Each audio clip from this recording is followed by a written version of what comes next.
నమస్తే, welcome to D news. ముందుగా headlines.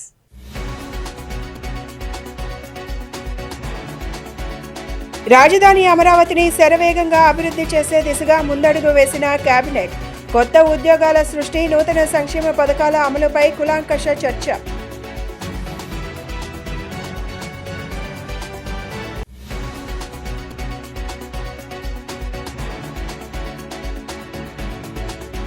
MLA Gadde Rammohan చెప్పేవన్నీ అవాస్తవాలు అని మండిపడ్డ ఎన్టీఆర్ జిల్లా వైసీపీ అధ్యక్షులు దేవినేని అవినాష్.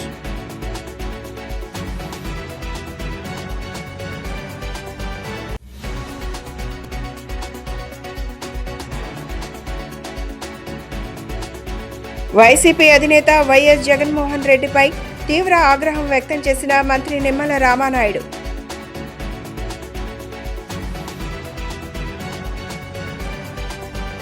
రాజధాని అమరావతిని శరవేగంగా అభివృద్ధి చేసే దిశగా కేబినెట్ ముందడుగు వేసింది. ఇందుకోసం అమరావతి ఎకనామిక్ రీజియన్ అభివృద్ధికి సంబంధించిన ప్రతిపాదనలకు కేబినెట్ ఆమోద ముద్ర వేసింది. కొత్త ప్రాజెక్టులకు సంబంధించిన 20కి పైగా కీలక అంశాలపై ఈ సమావేశంలో చర్చించారు. కొత్త ఉద్యోగాల సృష్టి, నూతన సంక్షేమ పథకాల అమలుపై కేబినెట్ సమావేశంలో కూలంకషంగా చర్చించారు. ముఖ్యమంత్రి నారా చంద్రబాబు నాయుడు అధ్యక్షతన వెలగపూడిలోని సచివాలయం రాష్ట్ర మంత్రివర్గ సమావేశం జరిగింది. రాజధాని అమరావతి అభివృద్ధి, పెట్టుబడులు, పారిశ్రామిక అభివృద్ధి, వ్యవసాయం, కొత్త ప్రాజెక్టులకు సంబంధించిన 20కి పైగా కీలక అంశాలపై ఈ సమావేశంలో చర్చించారు. రాష్ట్రంలో మౌలిక వస్తువుల కల్పన, పారిశ్రామిక ప్రగతి, భారీ పెట్టుబడుల ఆకర్షణకు సంబంధించిన విధానాలపై కేబినెట్ నిర్ణయాలు తీసుకుంది. ఈ సమావేశంలో డిప్యూటీ సీఎం పవన్ కళ్యాణ్ తో పాటు పలువురు మంత్రివర్గ ప్రతినిధులు పాల్గొన్నారు. పలు ప్రైవేట్, ప్రభుత్వ సంస్థలకు రాజధానిలో భూములు కేటాయించే అంశంపై కూడా సమావేశంలో చర్చించి నిర్ణయాలు తీసుకున్నారు. ఈ సమావేశంలో డిప్యూటీ సీఎం పవన్ కళ్యాణ్ తో పాటు పలువురు మంత్రివర్గ ప్రతినిధులు పాల్గొన్నారు. కేబినెట్ సమావేశం అనంతరం రాష్ట్రంలో నెలకొన్న రాజకీయ స్థితిగతులపై కూడా సీఎం చంద్రబాబు మంత్రివర్గంతో చర్చించారు. కాగా ఈ సమావేశానికి మంత్రులు ఫారూక్, సత్యప్రసాద్ అనివార్య కారణాల వల్ల హాజరు కాలేకపోయారు.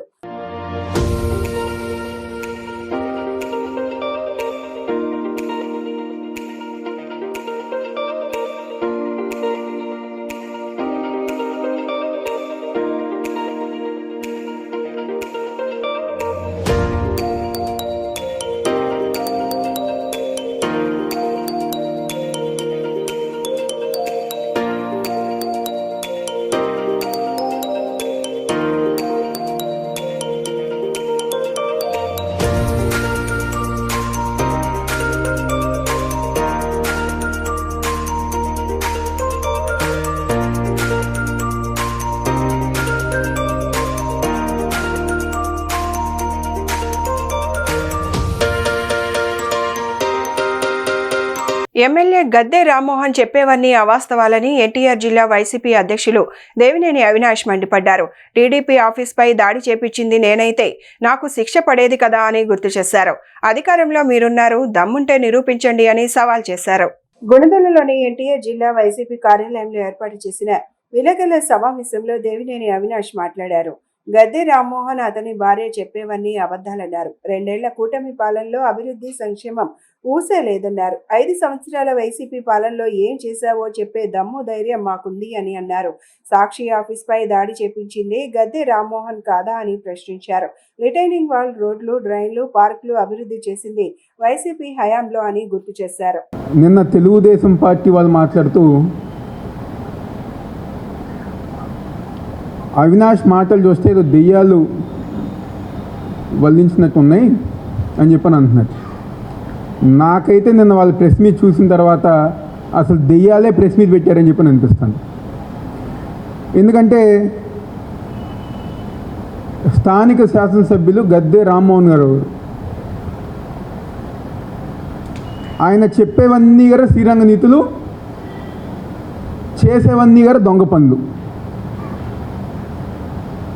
గత 5 సంవత్సరాలు నా మీద ఆయన కానివ్వండి, ఆయన సతీమణి గారు కానివ్వండి, ఇద్దరు గారు లేనిపోని అబద్ధాలు, అనేక అబద్ధాలు మీటింగుల్లో లేకపోతే అనేక సందర్భాల్లో వాళ్ళు మాట్లాడారు. చివరికి కూటమి ప్రభుత్వం వచ్చిన ఈ 2 సంవత్సరాల్లో కూడా ఇంకా అవే అబద్ధాలు మాట్లాడుతున్నారు, కానీ ఇంకే విషయం కూడా మాట్లాడట్లా. ఈ రోజు కూడా వాళ్ళు మాట్లాడేది ఏంటి? పార్టీ ఆఫీస్ విషయం ఎత్తారు, తెలుగుదేశం పార్టీ ఆఫీస్ ఇష్యూ. మీరు అధికారంలోకి వచ్చారు కదా, అధికారంలోకి రాగానే నా మీద దొంగకేసి పెట్టారు కదా, నిజంగానే నేను తప్పు చేశానని చెప్పని కోర్టు వారు భావిస్తే నాకు బెయిల్ ఎందుకు ఇచ్చేవారు? నాకు శిక్ష వేసేవారు కదా. అయినా కూడా ఈరోజు కూడా అదే అబద్ధం మళ్ళీ మళ్ళీ గద్దె రామ్మోహన్ రావు గారు, అదేవిధంగా వాళ్ళ సతీమణి గారు చెప్తారు. అదేవిధంగా మిగతా ఆరోపణలన్నీ గారు చేస్తారు. నేను ఒకటే అడుగుతున్నా, మీ ప్రభుత్వం, మీరు అధికారంలో ఉన్నారు, విచారణ చేసుకోండి, ఎంక్వైరీ చేసుకోండి, అవినాష్ తప్పు ఉందని చెప్పి నిరూపించండి. అవన్నీ చేయకుండా మైకు దొరికింది కదా అని చెప్పని చెప్పిన అబద్ధమే మళ్ళీ మళ్ళీ చెప్తే ఈరోజు ప్రజానికం వినే పరిస్థితిలో లేరనే విషయం గద్దె రామ్మోహన్ రావు గారు తెలుసుకోవాలని చెప్పి నేను సందర్భంగా చెప్తున్నా. ఎందుకంటే ఆయన చేసేదే ఉండదు, ఒక అభివృద్ధి కార్యక్రమం చేయరు, ప్రజానికానికి కావాల్సిన సంక్షేమ కార్యక్రమాలు చేయరు. ఒక షో మాస్టర్గా షో రాజకీయాలు చేస్తూ అవతల వ్యక్తి మీద అబద్ధాలు చెప్పే కార్యక్రమం తప్పితే గద్దె రామ్మోహన్ గారు ఏమీ చేయరు అని చెప్పి నేను సందర్భంగా చెప్పుతున్నాను. మేము 5 సంవత్సరాల్లో ఏ అభివృద్ధి కార్యక్రమం చేసామో, ప్రజానికానికి ఎంత సంక్షేమ కార్యక్రమాలు చేసామో మేము చెప్పగలం. వైసీపీ అధినేత వైఎస్ జగన్మోహన్ రెడ్డిపై మంత్రి నిమ్మల రామానాయుడు తీవ్ర ఆగ్రహం వ్యక్తం చేశారు. 2024 ఓటమి నిరాశ నిస్పృహలతో ప్రాంతాలు, మతాలు, కులాల మధ్య చిచ్చుపెట్టి చలి కాచుకోవాలని గొడ్డలి పార్టీ చూస్తోందని ధ్వజమెత్తారు. సాక్షాత్తు కలియుగ దేవుడు వెంకటేశ్వర స్వామి ప్రసాదాన్ని అపవిత్రం చేయాలనుకుంటే ఆ దేవుడే వారిని మొన్నటి ఎన్నికల్లో శిక్షించారన్నారు. పాస్టర్ ప్రవీణ్ ని అడ్డు పెట్టుకుని మతాల మధ్య చిచ్చు పెట్టాలని జగన్ అనుకో చూస్తే బెడిసి కొట్టిందని ఎద్దేవా చేశారు. వైసీపీ కాపు నేతలను రెచ్చగొట్టి తప్పులు చేయించి జైలుకు పంపి రేపు బయటకు పోలేక జీవితాంతం జగన్ చుట్టూ ఉండేలా ఆయన అజెండా మాత్రమే అమలు చేసేలా పులివెందుల సంస్కృతిని ఏపీలో తీసుకొస్తున్నారని ఆగ్రహించారు. శ్రీలక్ష్మి, అంబటి రాంబాబు, పేర్ని నాని, గుడివాడ అమర్నాథ్ లాంటి వారితో జగన్ తప్పులు చేయించారని మంత్రి నిమ్మల మండిపడ్డారు. 2024 సంవత్సరంలో రాష్ట్ర చరిత్రలో ఎప్పుడూ చూడనటువంటి ఓటమిని సవిచూసినటువంటి వైఎస్ఆర్సీపీ పార్టీ నిరాశ నిస్పృహలతోటి కుట్రలు కుతంత్రాల ఎజెండాగా పులివెందుల సంస్కృతిని ఆంధ్రప్రదేశ్ రాష్ట్రమంతా కూడా తీసుకురావాలనేటువంటి ప్రయత్నంలో భాగంగానే ప్రాంతాల మధ్య, మతాల మధ్య, కులాల మధ్య చిచ్చు పెట్టాలనేటువంటి ప్రయత్నం. అందులో భాగంగానే రాయలసీమ, కోస్తా, ఉత్తరాంధ్ర అనేటువంటి ప్రాంతాల మధ్య చిచ్చు అనేటువంటి ప్రయత్నం విఫలం చెందినటువంటి విషయం మీ అందరికీ తెలుసు. అదే రకంగా కలియుగ దైవం వెంకటేశ్వర స్వామి వారి ప్రసాదాన్ని సైతం అపవిత్రం చేయాలని చూస్తే మనం ఎవ్వరూ శిక్షించిన అవసరంలా. ఆ కలియుగ దైవం వెంకటేశ్వర స్వామి మొన్న ఎన్నికల్లో జగన్మోహన్ రెడ్డిని శిక్షించినటువంటి పరిస్థితి. మాదక ద్రవ్యాలు యువత భవిష్యత్తును నాశనం చేయడమే కాకుండా కుటుంబ వ్యవస్థను, సమాజాన్ని కూడా దెబ్బతీస్తాయని ఎమ్మెల్యే బోండా ఉమామహేశ్వరరావు పేర్కొన్నారు. అందువల్ల ప్రతి ఒక్కరూ బాధ్యతగా వ్యవహరించి డ్రగ్స్ రహిత సమాజ నిర్మాణానికి తమ వంతు సహకారం అందించాలని పిలుపునిచ్చారు. సమాజంలో ఎవరైనా మాదక ద్రవ్యాల వినియోగం లేదా విక్రయాలకు పాల్పడుతున్నట్లు గమనిస్తే వెంటనే ఈగల్ విభాగం టోల్ ఫ్రీ నెంబర్ 1972కు సమాచారం అందించాలని కోరారు. బిఆర్టీఎస్ రోడ్ నందు జూన్ 26 అంతర్జాతీయ మాదక ద్రవ్యాల వ్యతిరేక దినోత్సవాన్ని పురస్కరించుకుని యువతలో, విద్యార్థుల్లో మాదక ద్రవ్యాల వల్ల కలిగే దుష్పరిణామాలపై అవగాహన కల్పించాలనే ఉద్దేశంతో శారదా కళాశాల విద్యార్థులు కళాశాల యాజమాన్యంతో కలిసి ప్రత్యేక అవగాహన ర్యాలీ నిర్వహించడం జరిగింది.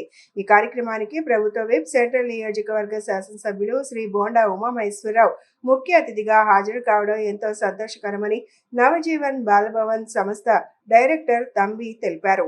ఈ సందర్భంగా బోండా ఉమా మాట్లాడుతూ మాదక ద్రవ్యాల నిర్మూలన కోసం రాష్ట్ర ప్రభుత్వం, పోలీస్ శాఖ, ఈగల్ విభాగం సంయుక్తంగా విస్తృత స్థాయిలో అవగాహన కార్యక్రమాలు నిర్వహిస్తున్నాయని అన్నారు.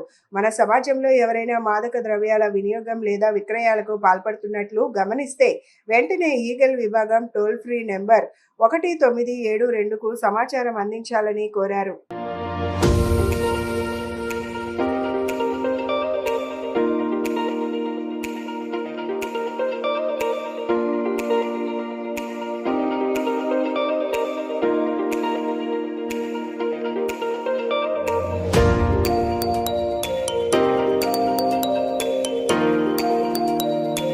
నవజీవన్ బాలభవన్ సంస్థకి డైరెక్టర్ అయినటువంటి తంబి అయినటువంటి నేను ప్రత్యేకంగా జూన్ 26వ తారీఖు అంతర్జాతీయ మారక ద్రవ్యాల వ్యతిరేక దినోత్సవం జరుపుకుంటున్నటువంటి సందర్భంగా దాని మీద అవగాహన కల్పించాలి అనేటువంటి ఉద్దేశంతో ఈరోజు శారదా కాలేజ్ యొక్క స్టూడెంట్సు అదేవిధంగా యాజమాన్యంతో కలిసి ప్రత్యేకంగా ఇక్కడ మేము ర్యాలీ అనేది జరపడం అనేది జరుగుతూ ఉంది. దీనికి మన విజయవాడ సెంట్రల్ నియోజకవర్గ శాసనసభ్యులైనటువంటి గౌరవనీయులు బోండా ఉమామహేశ్వరరావు గారు రావటం అనేది చాలా సంతోషకరమైనటువంటి విషయము. అదేవిధముగా ఈ యొక్క ఇంటర్నేషనల్ యాంటీ డ్రగ్ డేకి మన క్యాంపెయిన్ జరిగే దాంట్లో భాగంగా ఈగల్ డిపార్ట్మెంట్ వాళ్ళు కూడా, పోలీస్ డిపార్ట్మెంట్ వాళ్ళు కూడా చురుగ్గా ఈ యొక్క అవగాహనను జరుపుతూ ప్రజలకు తెలియపరిచేటువంటి విషయం ఏమిటి అంటే, మన చుట్టుపక్కల కానీ మన సమాజంలో కానీ ఎవరైనా డ్రగ్స్ తీసుకుంటున్నట్లయితే వాళ్ళ సంబంధించినటువంటి సమాచారమును ఈగల్ డిపార్ట్మెంట్ వారి యొక్క 197272 నెంబర్కి మీరు సమాచారం అందించాల్సిందిగా కోరుతూ ఉన్నాము.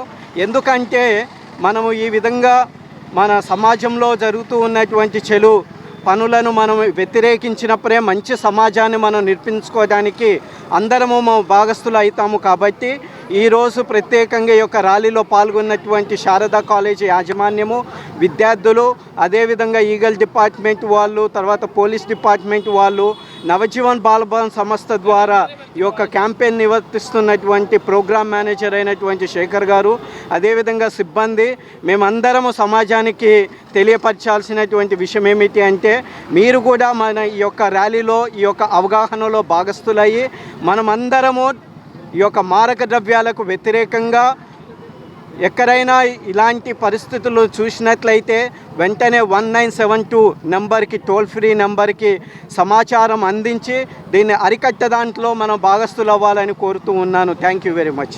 విజయవాడ సత్యనారాయణపురంలో బీపీసీఎల్కు చెందిన సన్ మారుతి ఎనర్జీ స్టేషన్ను నూతనంగా ఏర్పాటు చేశారు. నూతనంగా ఏర్పాటు చేసిన ఈ స్టేషన్ను BPCL south retail head Nitin సెలూక్, AP and Telangana state retail head Chaturvedi ప్రారంభించారు. పెట్రోల్ పంపులను ప్రారంభించి నిర్వాహకులను అభినందించారు. అధునాతన పరిజ్ఞానంతో ఏర్పాటు చేసిన ఈ పెట్రోల్ బంక్లో వినియోగదారులకు మెరుగైన సౌకర్యాలను అందిస్తామని నిర్వాహకులు హరీష్ తెలిపారు. విజయవాడ సత్యనారాయణపురంలో బీపీసీఎల్కు చెందిన సన్ మారుతి ఎనర్జీ స్టేషన్ను ఏర్పాటు చేశారు. ప్రారంభోత్సవ కార్యక్రమానికి Sun Maruti energy station Bharat petroleum corporation limited, BPCL south retail head Nitin సెలూక్, AP and Telangana state retail head Chaturvedi, Vijayawada territory manager Narkedmilli Krishnamurthy, Vijayawada territory coordinator Gautam Kumar, Vijayawada sales officer Sagar Kumar Peddinti, engineering officer K Narayanan తదితరులు పాల్గొన్నారు. ఈ సందర్భంగా నిర్వాహకులు హరీష్ మాట్లాడుతూ, సత్యనారాయణపురం బీఆర్టీఎస్ రోడ్, అజిత్ సింగ్ నగర్ పరిసర ప్రాంత ప్రజల అవసరాలు, పెరిగిన డిమాండ్ను దృష్టిలో ఉంచుకొని 2 సంవత్సరాల క్రితం ఇక్కడ పెట్రోల్ బంక్ ఏర్పాటు చేయాలని నిర్ణయించామని చెప్పారు. 24 గంటలు పెట్రోల్ బంక్ అందుబాటులో ఉంటుందని, ఏటీఎం ఉంటుందని చెప్పారు. యూఫిల్ అని బీపీసీఎల్ ఒకటే ప్రారంభించిందని, మీరు వచ్చి మీరు ఫిల్ చేసుకోవచ్చునని తెలిపారు. అత్యాధునిక ఎయిర్ ఫిల్లింగ్ స్టేషన్లు 4 ఏర్పాటు చేశామని చెప్పారు. ఏ వాహనమైనా ఉచితంగా టైర్లలో గాలి నింపుతామని చెప్పారు.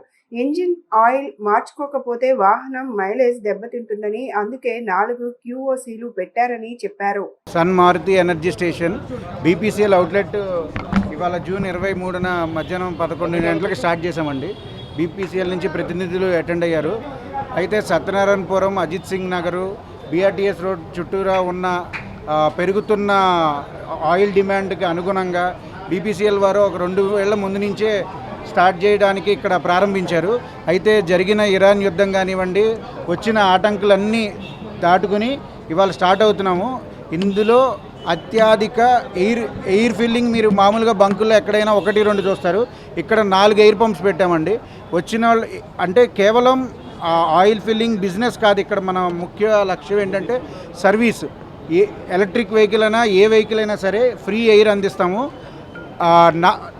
ఎయిర్లో కూడా వెయిటింగ్ అనేది గమనించి సిటీలో ఎయిర్ వల్ల ఇబ్బందులు పడుతున్నారు అని గమనించి దీనిలో ఆల్మోస్ట్ 4 ఎయిర్ మిషన్లు. ఆయిల్ చేంజ్ యొక్క ప్రాముఖ్యతను కూడా ప్రజలకు తెలియాలి. ఆయిల్ చేంజ్ చేసుకోకపోవడం వల్ల మీ మైలేజ్ దెబ్బతింటుంది అనేది కూడా ప్రజలు గమనించాలి. అందు గురించి 4 QOCలు పెట్టాము. సో అందరికీ విజ్ఞప్తి చేసుకునేది ఏంటంటే వచ్చి మా సర్వీస్ని తీసుకోవాల్సిందిగా కోరుకుంటున్నాము. మీ ఆశీస్సులు ఉండాలని కోరుకుంటున్నాం. Thank you. 24 గంటలు ఓపెన్ చేసి ఉంటుంది సార్. 24 గంటలకు ఓపెన్ చేసి ఎయిర్ ఉంటుందండి. ఏటీఎం మీకు ఏటీఎం కూడా ఉంటుంది. పైన్ ల్యాబ్స్ వాళ్ళది ఏటీఎం కూడా ఉంటుంది. యూఫిల్ అని ఆధునికంగా బీపీసీఎల్ ఒక్కటే స్టార్ట్ చేసిందండి. ప్రజలందరూ తెలుసుకోవాల్సింది ఏంటంటే యూఫిల్ అంటే మీరు వచ్చి మీరు ఫిల్ చేసుకోవచ్చు. అంటే సపోజ్ మీరు 100 రూపాయలు కొట్టించుకున్నారు, 96 దగ్గర మీకు మీటర్ సరిగ్గా తిరుగుతుందో లేదో చూడాలనుకుంటే ఫిల్ చేసేవాళ్ళని ఆపేయమంటే 4 రూపాయలు మీ అకౌంట్లోకి వెనక్కి పడతాయి. సో ఫ్యూచర్ ఎట్లా వెళ్తుందంటే అన్మ్యాన్డ్ మనుషులు అనేవాళ్ళు ఉండరు. డైరెక్ట్గా వచ్చి మనం నింపుకునేలాగా కూడా రెడీ అయిపోయింది. సో ఏదైతే అపోహ ఉందో పెట్రోల్ బంకులు అవి ఉంటాయి 100 రూపాయలు కొడితే సరిగ్గా రాదు, 101 చేసుకోవాలి, 112 చేసుకోవాలని ట్రై చేస్తారు. అవన్నీ అవసరం లేదు. మీరు వచ్చి మీరు ఇక్కడున్న ఫిల్ చేసే అబ్బాయిని కానీ అమ్మాయిని కానీ అమ్మ నేను యూఫిల్ చేసుకుంటానని చెప్పి 100 రూపాయలకి ఫిల్ పే చేసి 96కో 97కో మీరే ఆపేయండి, 3 రూపాయలు వెనక్కి వస్తాయి. అంత ఐఓటీ డివైసెస్ అండి. అన్నీ ఇంటర్ కనెక్టెడ్ ఉంటాయి. ఎమర్జెన్సీ వచ్చినా సరే ఒక్కసారి బటన్ నొక్కితే అన్నీ ఆగిపోతాయి. Thank you sir. దళిత పేదల సామాజిక ఆర్థిక రాజకీయ సాంస్కృతిక సమస్యల పరిష్కారం కోసం కుల వివక్ష వ్యతిరేక పోరాట సంఘం వ్యవసాయ కార్మిక సంఘం ఆధ్వర్యంలో సామాజిక శంఖారావం పేరిట పర్యటనలు చేయనున్నట్లు ఆ సంఘం నాయకులు తెలిపారు. జూలై, ఆగస్టు మాసాలలో జరిగే ఈ రాష్ట్ర వ్యాప్త ఉద్యమంలో గ్రామాన పర్యటనలు చేస్తామని, ఈ పర్యటనలలో రాజకీయాలకు అతీతంగా పాల్గొనాలని వారు పిలుపునిచ్చారు. దేశానికి స్వాతంత్ర్యం వచ్చి 78 ఏళ్లు దాటిన దళితుల జీవితాల్లో ఆశించిన మార్పు రాలేదని, ఇప్పటికీ సమాజంలో కుల వివక్ష దాడులు కొనసాగుతున్నాయని కుల వివక్ష వ్యతిరేక పోరాట సంఘం రాష్ట్ర ప్రధాన కార్యదర్శి ఆంధ్ర మాల్యాద్రి, వ్యవసాయ కార్మిక సంఘం రాష్ట్ర అధ్యక్షురాలు డి రమాదేవి ఆవేదన వ్యక్తం చేశారు. దళిత పేదల సామాజిక ఆర్థిక రాజకీయ సాంస్కృతిక సమస్యల పరిష్కారం కోసం జూలై, ఆగస్టు నెలల్లో 2 రోజుల పాటు రాష్ట్ర వ్యాప్తంగా విస్తృత ప్రచార ఆందోళన కార్యక్రమాలు చేపట్టనున్నట్లు ప్రకటించారు. ఈ సందర్భంగా వారు మాట్లాడుతూ రాజకీయ పార్టీలు ఎన్నికల మేనిఫెస్టోల్లో కుల నిర్మూలన గురించి చెబుతూ అధికారంలోకి వచ్చాక విస్మరిస్తున్నాయని విమర్శించారు. జనాభాలో 17% ఉన్న దళితుల చేతుల్లో కేవలం 8% భూమి మాత్రమే ఉందని, 72% మంది దళితులు భూమి లేని నిరుపేద కూలీలుగా మిగిలిపోయారని ఆందోళన వ్యక్తం చేశారు. ఈరోజు దేశంలో రాష్ట్రంలో దళితులపై దుర్మార్గమైన కుల వివక్ష, అంటరానితనం, దాడులు, అవమానాలు, హత్యలు కొనసాగుతూ ఉన్నాయి. వీటిని రూపుమాపాల్సిన కేంద్ర రాష్ట్ర ప్రభుత్వాలు ఏమాత్రం కూడా రూపుమాపపోగా వాటిని ప్రోత్సహించే క్రమాలు ఉన్నాయి తప్ప వాటిని తగ్గించే క్రమం కాదు. ఎవరైతే దుర్మార్గాలకి పాల్పడతా ఉన్నారో వాళ్ళని మీద చర్యలు తీసుకొని బాధితులు రక్షణ కల్పించాలి. కానీ ఆ విధంగా లేదు. ఈరోజు సామాజికంగా చూసినా, ఆర్థికంగా చూసినా, సాంస్కృతికంగా చూసినా అనేక రకాలైన వివక్షలకి గురవుతున్నటువంటి పరిస్థితి ఉంది. అటు ఒక రకంగా ప్రభుత్వాలు వాటిని కుల వివక్ష నిర్మూలన కోసం ఏమాత్రమైన చర్యలు తీసుకొని దాని నిర్మూలన కోసం ప్రయత్నం చేయాలనే క్రమంలో కూడా ప్రభుత్వం ఆ రకమైన వైపు లేదు. ఉమ్మడి ఆంధ్రప్రదేశ్లో అనేక ప్రజా సంఘాలు, దళిత సంఘాలు, కమ్యూనిస్ట్ పార్టీలు ఉద్యమ ఫలితంగా ఉమ్మడి ఆంధ్రప్రదేశ్లో జస్టిస్ పన్నీ కమిషన్ సిఫార్సు వచ్చినాయి. దాని ప్రకారంగా దళితుల మీద ఎవరైతే కుల వివక్ష చూపుతున్నారో వాళ్ళ మీద చర్య తీసుకోవాల్సిన అవసరం ఉందని చెప్పి పుణ్య కమిషన్ చెబుతుంది. ఉమ్మడి ఆంధ్ర రాష్ట్రంలో కుల వివక్షత వ్యతిరేక సైకిల్ యాత్ర రాష్ట్ర వ్యాప్తంగా ఆనాడు బివి రాఘవులు గారి నాయకత్వంలో చాలా పెద్ద ఎత్తున జరిగింది. ఎక్కడుంది కుల వివక్షత అనే దానికి ఆనాడు ప్రజా సంఘాల కార్యకర్తలందరూ కూడా చేసినటువంటి సర్వేలో వందలాది రూపాల్లో కుల వివక్షని ఎదుర్కొంటున్నారు, దళితులు అనేటటువంటి అంశం బహిర్గతం అయిన తర్వాత దానికోసం ఒక కమిటీ ఏర్పాటు చేయాలని చెప్పేసి పెద్ద ఎత్తున ఉద్యమం జరిగిన తర్వాత పున్నయ్య కమిషన్ ఏర్పడింది. ఆయన అనేకము రాష్ట్రమంతా తిరిగి ఐడెంటిఫై చేశారు. ఐడెంటిఫై చేయడమే కాదు, ఒక సవివరమైనటువంటి కుల వివక్షతని అంతం చేయడానికి ఏమి చేయాలి అనేటటువంటి రూపకల్పన చేశారు. రైతులకు నేరుగా పెట్టుబడి సాయం అందించే అన్నదాత సుఖీభవ పథకాన్ని ప్రభుత్వం అమలు చేస్తోందని టీడీపీ రాష్ట్ర అధికార ప్రతినిధి అప్పసాని రాజేష్ తెలిపారు. వచ్చే రబీ సీజన్ నుంచి రైతులకు కేంద్ర రాష్ట్ర ప్రభుత్వాల వాటాలతో కలిపి ఎకరాకు 7,000 రూపాయల చొప్పున ఆర్థిక సాయం అందించనున్నట్లు చెప్పారు. గతంలో చంద్రబాబు హయాంలో అమలైన రైతు సంక్షేమ పథకాలను జగన్ ప్రభుత్వం నిలిపివేసిందని విమర్శించిన ఆయన, రైతు సంక్షేమానికి కూటమి ప్రభుత్వం ప్రాధాన్యత ఇస్తోందన్నారు. రైతుల అభ్యున్నతే తమ ప్రభుత్వ లక్ష్యమని స్పష్టం చేశారు. గడిచిన 2 రోజుల క్రితం ముఖ్యమంత్రి చంద్రబాబు నాయుడు గారు పల్నాడు జిల్లాలో చెల్లూరుపేట నియోజకవర్గంలో అన్నదాత సుఖీభావ పేరిట 46,85,000 మంది రైతుల ఖాతాల్లో సుమారుగా 3,125 కోట్ల రూపాయలని ఆ రైతులకు లబ్ధి చేకూరుస్తూ పీఎం కిసాన్ అన్నదాత సుఖీభావ 2026-27 సంవత్సరపు తొలి విడత ఒక్కొక్క రైతుకి కేంద్ర ప్రభుత్వం ద్వారా విడుదలవుతున్న 2,000కి అదనంగా రాష్ట్ర ప్రభుత్వం ద్వారా 5,000ని కలిపి 7,000 రూపాయలు ఆ రైతుల అకౌంట్లో జమ చేస్తే దాన్ని వక్రీకరిస్తూ సాక్షి పత్రికలో అన్నదాత ఆత్మఘోష పేరిట రాష్ట్ర ప్రభుత్వ వ్యవసాయ విధానానికి వక్రభాష్యాలు చెప్తూ సాక్షిలో ప్రచురించిన కథనాలని చూస్తే ఇది అన్నదాత ఆత్మఘోష, లేకుంటే ప్రజలు అధికారాన్ని దూరం చేశారు కాబట్టి వైసీపీ లేకుంటే జగన్మోహన్ రెడ్డి అనుభవిస్తున్న ఆత్మఘోష అని చెప్పని ఇవాళ రాష్ట్రంలో సాగు చేసుకుంటున్న ప్రతి రైతు కూడా ఆశ్చర్యం వ్యక్తం చేస్తూ ఉన్నారు. కారణం ఏంటి అంటే, ఈరోజు చంద్రబాబు నాయుడు గారిని పాలకుడిగా మొట్టమొదటిసారిగా రాష్ట్ర ప్రజానీకం చూడాల. అలాగే గడిచిన 5 సంవత్సరాలు పాలకుడిగా జగన్మోహన్ రెడ్డిని చూస్తున్నారు. 5 సంవత్సరాల పాలకుడిగా చంద్రబాబు నాయుడు గారు 2014-19 మధ్యకాలంలో, అలాగే 4వ విడత ముఖ్యమంత్రిగా ఇవాళ 2024 నుంచి రీసెంట్గా 2 సంవత్సరాలు పూర్తి చేసుకున్న ఆయన పాలనా హయాంలో వ్యవసాయ రంగానికి ఆయన ద్వారా జరిగిన ప్రయోజనాలు, రైతుల ఆత్మగౌరవాన్ని, అలాగే వారి ఆత్మవిశ్వాసాన్ని, వారి ఆదాయ వనరుల్ని కాపాడే దిశగా చంద్రబాబు నాయుడు గారు తీసుకుంటున్న చర్యలు రాష్ట్ర రైతాంగానికి ప్రత్యక్ష సాక్షులుగా కళ్ళ ముందు కనిపిస్తూ ఉన్నాయి. ప్రజల విశ్వాసమే అధికారుల పనితీరుకు అసలైన ప్రమాణమని రాష్ట్ర ప్రభుత్వ ప్రధాన కార్యదర్శి సిఎస్జి సాయి ప్రసాద్ అన్నారు. ప్రజా సమస్యల పరిష్కారంలో వేగం, పారదర్శకత, జవాబుదారీతనం అన్నిటికంటే ముఖ్యంగా నాణ్యత, సంతృప్తికర పరిష్కారం ముఖ్యమని చెప్పారు. ప్రజల సమస్యలను సకాలంలో పరిష్కరించడం ద్వారా ప్రభుత్వంపై నమ్మకం మరింత పెరుగుతుందన్నారు.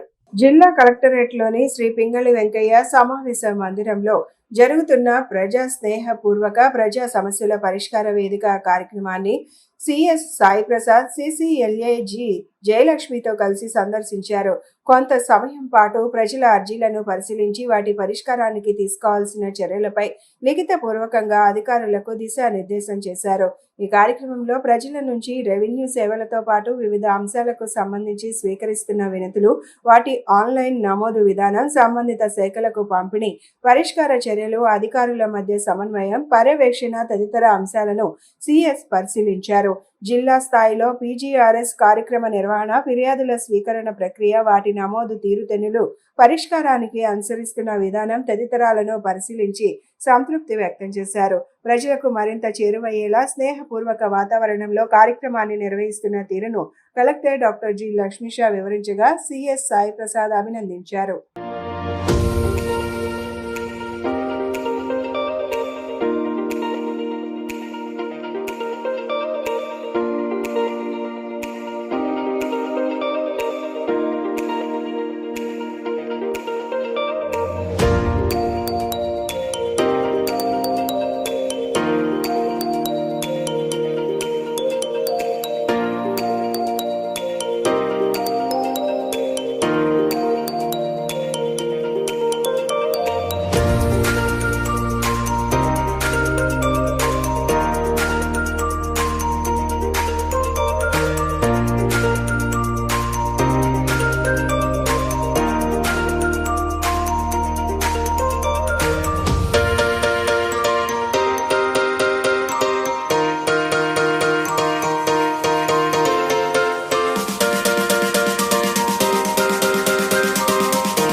కూటమి ప్రభుత్వ పాలనతో రైతులు తీవ్ర ఇబ్బందులు ఎదుర్కొంటున్నారని వైసీపీ అధికార ప్రతినిధి వీరశేఖర్ రెడ్డి ఆరోపించారు. 2 ఏళ్లుగా రైతుల సమస్యలను ప్రభుత్వం పట్టించుకోవడం లేదని, సున్నా వడ్డీ పంట రుణాలు, ఉచిత పంట బీమా, పంట నష్ట పరిహారం వంటి పథకాలను నిలిపివేసిందని విమర్శించారు. గత ప్రభుత్వంలో రైతులకు అండగా నిలిచిన ఆర్బీకే కేంద్రాలను నిర్వీర్యం చేశారని ఆరోపించారు. పంటలకు గిట్టుబాటు ధరలు లేక రైతులు ఆందోళన చెందుతున్నారని, మామిడి రైతులు రోజుల తరబడి క్యూల్లో నిలుస్తున్నా ప్రభుత్వం స్పందించడం లేదని వీరశేఖర్ రెడ్డి మండిపడ్డారు. వాస్తవంగా చంద్రబాబు నాయుడు గారు అధికారంలోకి వచ్చిన తర్వాత రైతుకి విత్తనం నుంచి విక్రయం వరకు అండగా ఉన్నటువంటి రైతు భరోసా కేంద్రాలని నిర్వీర్యం చేసి, ఆ రైతు భరోసా కేంద్రాలను నిర్వీర్యం చేయడంతో పాటుగా మనకు అన్నం పెట్టే రైతుకి విత్తనం దగ్గర నుంచి, ఎరువుల దగ్గర నుంచి, పురుగు మందుల దగ్గర నుంచి, ఆఖరికి ఏదైతే అమ్ముకునేది, ఎవరైతే పండించిన పంట అమ్ముకునేంత వరకు కూడా రైతన్నని క్యూ లైన్లలో నిలబెట్టి రైతన్న యొక్క కష్టాలను చూసి వికృతానందం పొందుతున్నట్టుంది ఈ ప్రభుత్వం. ఎంత దుర్మార్గం అంటే, వీళ్ళు అధికారంలోకి రాగానే రైతన్నకి రైతు భరోసా అని ఇస్తాము, రైతు భరోసా కాస్త అన్నదాత సుఖీభావ కింద అన్నదాతకి వందనం అని చెప్పేసి ఏదో చెప్పారు వాళ్ళు. ఆ వందనం సుఖీభావ అయ్యి అని చెప్పేసి రైతన్నకి పంగనామం పెట్టడం అనేది చంద్రబాబు నాయుడు గారికి రివాజ్గా వస్తున్నటువంటి అంశం. 2014లో సంపూర్ణ రుణమాఫీ చేస్తా, మీ బ్యాంకుల్లో ఉన్న బంగారం బయటికి రావాలంటే బాబు అధికారంలోకి రావాలని చెప్పేసి లక్షల మంది రైతులకి వెన్నుపోటు పొడిచారు. మళ్ళీ 2024లో రైతు భరోసా కింద సంవత్సరానికి 20,000 రూపాయలు ఇస్తాం, పిఎం కిసాన్ కాకుండా ఇస్తామని చెప్పేసి అధికారంలోకి వచ్చి ఈరోజు మొదటి ఏడాది రైతులందరికీ కూడా పంగనామం పెట్టారు. రెండో ఏడాది కూడా ఇస్తా అన్నటువంటి 20,000 కాకుండా 13,500 ఇస్తూ, అది కూడా 7 లక్షల మంది రైతులకి, మా వైఎస్ఆర్సీపీ అధికారంలో ఇస్తున్నటువంటి రైతుల లబ్ధిదారుల సంఖ్య ఎంత అయితే ఉన్నారో వాళ్ళకంటే 7 లక్షల మందికి తక్కువ ఇస్తూ, అంటే ఆ 7 లక్షల మందికి రైతులకి రైతు భరోసా అక్కర్లేదా చంద్రబాబు నాయుడు గారు? ఇక కౌలు రైతులు, పవన్ కళ్యాణ్ అయితే కాలికి బలపం కట్టుకున్నట్టు తిరిగాడు రాష్ట్రం అంతా, కౌలు రైతులకు నేను అండగా ఉంటా అని చెప్పేసి. అలాంటి కౌలు రైతులు 10 లక్షల మంది రోజు రైతు భరోసా రాక ఈరోజు ఇబ్బంది పడతా ఉన్నా సరే మేము రైతులను ఉద్ధరిస్తున్నామని చెప్పేసి మాట్లాడతారు. ఇక రైతులు ఎలాగోలా వీళ్ళు సున్నా వడ్డీ పంట రుణాలు లేకున్నా, క్రాప్ ఇన్సూరెన్స్ లేకున్నా, ఆఖరికి ఈ సంబంధించినటువంటి ప్రకృతి వైపరీత్యాలు సంభవిస్తే ప్రభుత్వం అందించేటువంటి సాయం లేకున్నా సరే ఈ రైతులు ఆరుగాలం కష్టపడి ఎలాగోలా పంట పండిస్తే ఆ పంటను కొనే పరిస్థితి కూడా లేదు. వైసీపీ కాపు నేతల సమావేశం జరిగితే చంద్రబాబు, పవన్ కళ్యాణ్ ఎందుకు ఉలిక్కి పడుతున్నారని వైసీపీ నేత మాజీ మంత్రి అంబటి రాంబాబు ప్రశ్నించారు. గాదే సాయికృష్ణ లాకప్ డెత్ కేసును దేశంలోనే అరుదైన ఘటనగా పేర్కొంటూ ఆయన సంచలన వ్యాఖ్యలు చేశారు. అంబటి రాంబాబు గుంటూరులో మీడియాతో మాట్లాడుతూ గాదే సాయికృష్ణను హత్య చేశారని, ఓ పెద్ద నేరస్తుడిని కాపాడేందుకు అతన్ని బలి చేశారని ఆరోపించారు. ఈ కేసులో సిబిఐ దర్యాప్తు జరిగితేనే వాస్తవాలు వెలుగులోకి వస్తాయన్నారు. సాయికృష్ణపై కేవలం 2 కేసులే ఉన్నాయని, శిక్షించే అధికారం పోలీసులకు కాదని, చట్టబద్ధమైన ప్రక్రియ ద్వారానే శిక్షలు అమలు కావాలని అన్నారు. తాను సాయికృష్ణపై దాడి జరిగినట్లు ఫోటోలు ఇచ్చానని, ఒకవేళ అతను బతికే ఉంటే ప్రభుత్వం స్పష్టత ఇవ్వాలని డిమాండ్ చేశారు. చట్ట ప్రకారం సీసీటీవీ ఫుటేజీలను 18 నెలల పాటు భద్రపరచాల్సి ఉండగా కృష్ణలంక పోలీస్ స్టేషన్లో ఫుటేజీలు కనిపించకుండా పోవడం ఆందోళనకరమన్నారు. నిందిత పోలీసులను కాపాడేందుకే సీసీటీవీ ఫుటేజ్లను మాయం చేశారని ఆరోపించారు. విచారణ నేరస్తుల్ని కాపాడటానికి జరుగుతూ ఉంది. దీనిలో ఎవరైతే దోషులుగా ఉన్నారో పోలీసు అధికారుల్ని వారిని కాపాడాలనే ఉద్దేశంతో జరుగుతున్నట్టుగా చాలా స్పష్టంగా అర్థమవుతుంది. ఇవాళ చాలా కీలకమైన వార్త వారి పత్రికలోనే, ఈనాడులోనే వచ్చింది. అదేమిటంటే సీసీటీవీ ఫుటేజీలు మాయం. 9వ తారీఖు నుంచి ఏం జరిగిందో కృష్ణలంకలో సీసీ ఫుటేజీలు తీసేశారట. వాళ్ళే రాశారు. ఏం తీశారు? ఒక టెక్నీషియన్ పిలిపించి అవన్నీ తీసేసి నిన్న మొన్న నుంచి మాత్రమే సీసీ ఫుటేజీలు అందుబాటులో ఉన్నాయి, అంతకుముందు మొత్తాన్ని తుడిచేశారు. ఏంటిది నా తెలియగలుగుతా? ఏం చేస్తుంది సిట్టు? రాష్ట్ర ప్రభుత్వం ఏం చేస్తుంది? డీజీపీ ఏం చేస్తున్నారు? నేను చెప్పాను కదా, దీనిలో కమిషనరే దీనికి చుక్కానిలాగా ప్రవర్తించాడు. అందువల్ల సాక్ష్యాధారాలన్నీ కూడా తొలగించేటటువంటి కార్యక్రమం చేస్తున్నారు. నేను తెలియగలుగుతానండి, ఒక కేసులో ఒక ముద్దాయిని పెడితే ఎందుకు అరెస్ట్ చేయలేదు? అసలు ఎందుకు అరెస్ట్ చేస్తారు? ఎందుకు అరెస్ట్ చేస్తారో తెలుసా? నేరస్తులని కాదు, నేరారోపణ ఉన్నది కాబట్టి అతన్ని అరెస్ట్ చేసి జ్యుడిషియల్ కస్టడీలో ఉంచితే విచారణ సక్రమంగా సాగుతుందని. విచారణలో సాక్షుల్ని బెదిరించుకోకుండా ఉంటాడని, ఇలాంటి సాక్ష్యాధారాలను తొలగించుకోకుండా ఉంటారనే ఉద్దేశంతో మాత్రమే నేరారోపణ చేయబడినటువంటి అక్యూజ్డ్ని అరెస్ట్ చేసి జ్యుడిషియల్ కస్టడీకి పంపుతారు. ఎందుకని ఇక్కడ జరగలేదు? 19వ తారీఖున మీరు కేసు రిజిస్టర్ చేశారు. కోర్స్ అది లోపభూయిష్టమైనటువంటి ఎఫ్ఐఆర్, అది నిలబడదు. దానిలో కూడా సహాయం చేయాలని అనుకుంటున్నారన్నమాట. ఈ నాగరాజు అనే సిఐని ఇంతవరకు ఎందుకు అరెస్ట్ చేయలేదు అని అడుగుతా ఉన్నా. నిజంగా కేసు రిజిస్టర్ అయిన మరుక్షణమే నాగరాజును కస్టడీలోకి తీసుకొని విచారించాలి. అంతేకాదు, నాగరాజుని జ్యుడిషియల్ కస్టడీకి పంపించి మళ్ళా కోర్టులో విచారణకు తీసుకొని పోలీస్ కస్టడీలో విచారణ చేసి వాస్తవాలన్నీ బయటకు రావాలి. అయ్యేం రావట్లా, మొత్తం తుడిచేస్తున్నారు టోటల్గా. చాలా విచిత్రమైన వార్త ఇది. సీసీ ఫుటేజ్ యొక్క దృశ్యాలను మొత్తాన్ని తొలగించేశారు, శవాన్ని బూడిద చేశారు, బూడిదను కూడా మాయం చేశారు. ఇంకేం జరగాలి? రాజధాని అమరావతిలో నిర్మించిన టోల్ గేట్ కారణంగా వాహన చోదకులు, ముఖ్యంగా హైకోర్టుకు వెళ్లే న్యాయవాదులు తీవ్ర ఇబ్బందులు పడుతున్నారు. అధికారుల తీరును నిరసిస్తూ న్యాయవాదులు ఆందోళనకు దిగారు. విధులకు వెళ్లడానికి కూడా టోల్ కట్టాల్సి వస్తోందని ఆవేదన వ్యక్తం చేశారు. 20 కిలోమీటర్ల పరిధిలోని వాహనాలకు ఉచిత టోల్ అమలు చేయాలని వారు డిమాండ్ చేశారు. అమరావతి రాజధాని గ్రామమైన వెంకటపాలెంలో అధిక టోల్ ఛార్జీలు వసూలు చేస్తున్నారని లాయర్ల నిరసన తెలిపారు.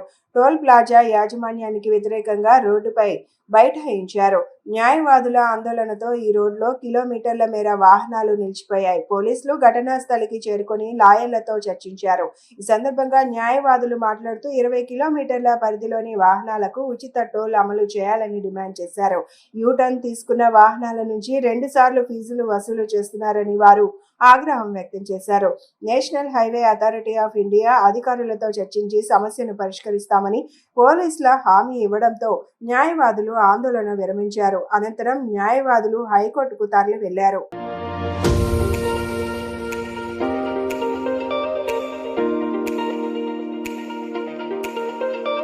విజయవాడ నగరంలో తీవ్ర సంచలనంగా మారిన సాయికృష్ణ మిస్సింగ్ కేసులో కీలక పరిణామం చోటు చేసుకుంది. ఈ కేసులో ఆరోపణలు ఎదుర్కొంటున్న కృష్ణలంక సస్పెండెడ్ సిఐ నాగరాజును తాజాగా సిట్ అధికారులు అరెస్టు చేశారు. ఉదయం సింగినగర్లో ఉన్న ఆయన నివాసానికి చేరుకున్న సిట్ బృందం నాగరాజును అదుపులోకి తీసుకుని అక్కడి నుంచి తరలించారు. అయితే ఆయన్ను అరెస్టు చేసే సమయంలో అక్కడ ఉద్రిక్త వాతావరణం చోటు చేసుకుంది. సిఐ నాగరాజును అరెస్టు చేసేందుకు సింగినగర్ వచ్చిన పోలీసులను నాగరాజు మద్దతుదారులు, స్థానికులు అడ్డుకున్నారు. ఆయన్ను అరెస్టు చేయవద్దంటూ ఆందోళనకు దిగారు.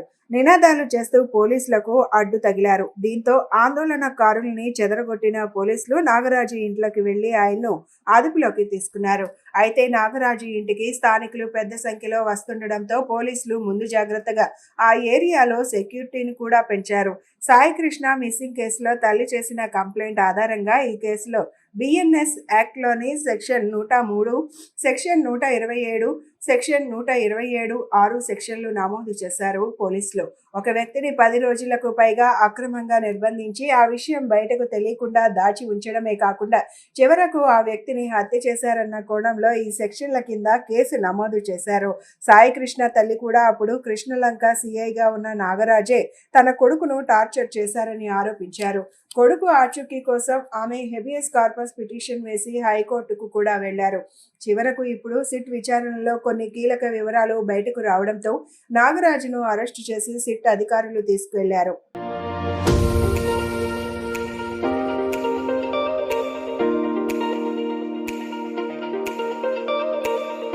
ఉప ముఖ్యమంత్రి పవన్ కళ్యాణ్ సమాజంలో మార్పు, ప్రజల్లో చైతన్యం కోసం కృషి చేస్తున్నారని జనసేన పార్టీ ఎన్టీఆర్ జిల్లా అధ్యక్షుడు సామినేని ఉదయభాను అన్నారు. కుల, మత, రాజకీయాలకు అతీతంగా ప్రజల సంక్షేమమే పవన్ కళ్యాణ్ లక్ష్యమని పేర్కొన్నారు. పవన్ కళ్యాణ్ భావజాలాన్ని దెబ్బతీయాలనే ఉద్దేశంతో వైసీపీ కుట్రలు చేస్తోందని ఆరోపించారు. గత ఎన్నికల్లో ప్రజల తీర్పు స్పష్టంగా వెలువడిందని, కుల రాజకీయాలను ప్రోత్సహిస్తుందని వైసీపీనేనని విమర్శించారు. CM Chandrababu Naidu, deputy CM Pawan Kalyan ప్రజలకు అందుబాటులో ఉంటూ పాలన సాగిస్తున్నారని, రాష్ట్రంలో జరిగే ప్రతి అంశాన్ని పవన్ కళ్యాణ్ కు ఆపాదిస్తూ వైసీపీ నేతలు రాజకీయాలు చేస్తున్నారని సామినేని ఉదయభాను విమర్శించారు.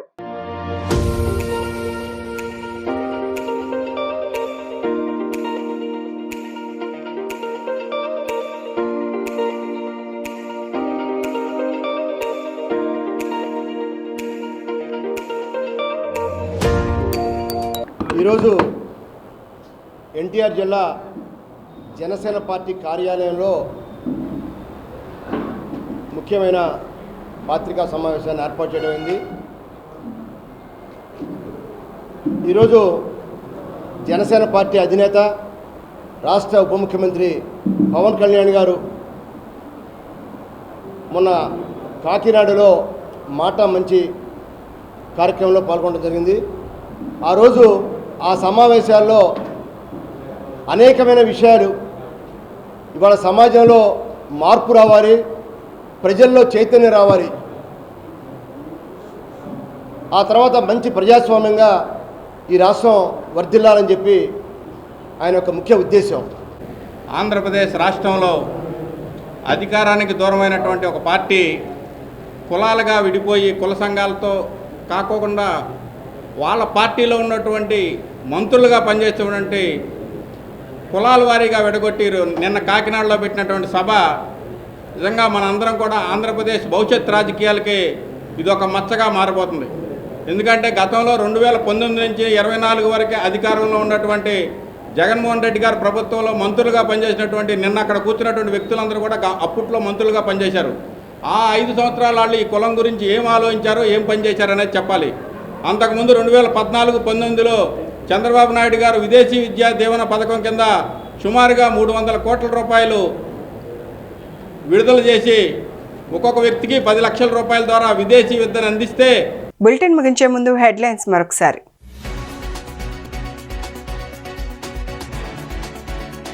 రాజధాని అమరావతిని శరవేగంగా అభివృద్ధి చేసే దిశగా ముందడుగు వేసిన కేబినెట్. కొత్త ఉద్యోగాల సృష్టి, నూతన సంక్షేమ పథకాల అమలుపై కూలంకష చర్చ.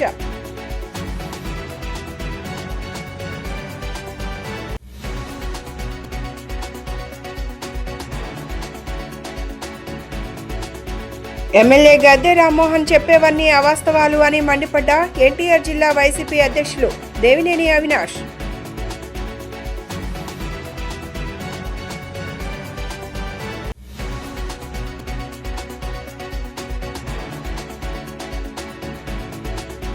వైసీపీ అధినేత వైఎస్ జగన్మోహన్ రెడ్డిపై తీవ్ర ఆగ్రహం వ్యక్తం చేసిన మంత్రి నిమ్మల రామానాయుడు.